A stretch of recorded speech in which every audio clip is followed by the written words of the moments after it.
Assalamualaikum warahmatullahi wabarakatuh. Kami dari kelompok 25 akan mengedukasi hukum tentang bullying dan perlindungan hukum warga negara.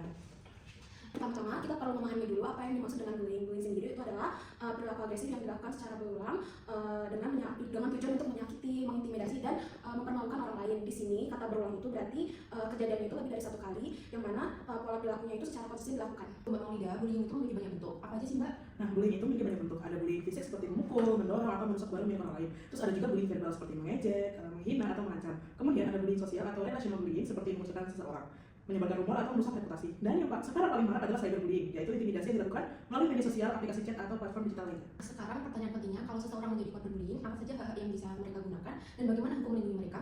Pertama dan yang paling mendasar adalah hak untuk melapor. Korban bullying memiliki hak penuh untuk melaporkan tindakan yang mereka alami kepada pihak yang berwenang. Di lingkungan sekolah, laporan bisa dibuat ke guru, konselor, atau kepala sekolah. Di kampus bisa ke dosen, wali, bagian kemahasiswaan, atau unit khusus yang menangani kasus kekerasan. Di tempat kerja, korban bisa melapor ke HRD atau atasan langsung. Dan yang paling penting, korban juga berhak melapor langsung ke aparat penegak hukum seperti polisi. Lalu yang kedua itu hak atas perlindungan hukum. Indonesia memiliki berbagai peraturan perundang-undangan yang secara spesifik melindungi korban bullying. Pada bagian yang sangat penting, apa yang bisa kita lakukan sebagai masyarakat untuk mencegah bullying dan melindungi diri serta orang lain? Pertama, kita itu harus berani bersuara. Ini tuh bukan hanya hak, tapi juga bertanggung jawab secara moral. Kita sebagai warga negara itu, jika melihat terjadinya bullying di sekitar kita, entah kepada diri sendiri maupun kepada orang lain, kita tuh harus melapor, kita harus berani melapor.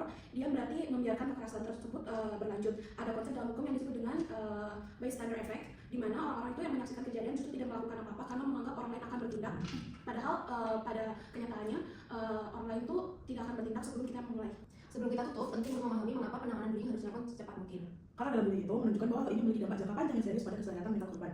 Korban bullying berisiko lebih tinggi mengalami depresi, kecemasan, gangguan tidur, bahkan pikiran untuk bunuh diri. Dampaknya bisa terbawa hingga dewasa, mempengaruhi kemampuan bersosialisasi, kepercayaan diri, dan bahkan kinerja akademik atau profesional.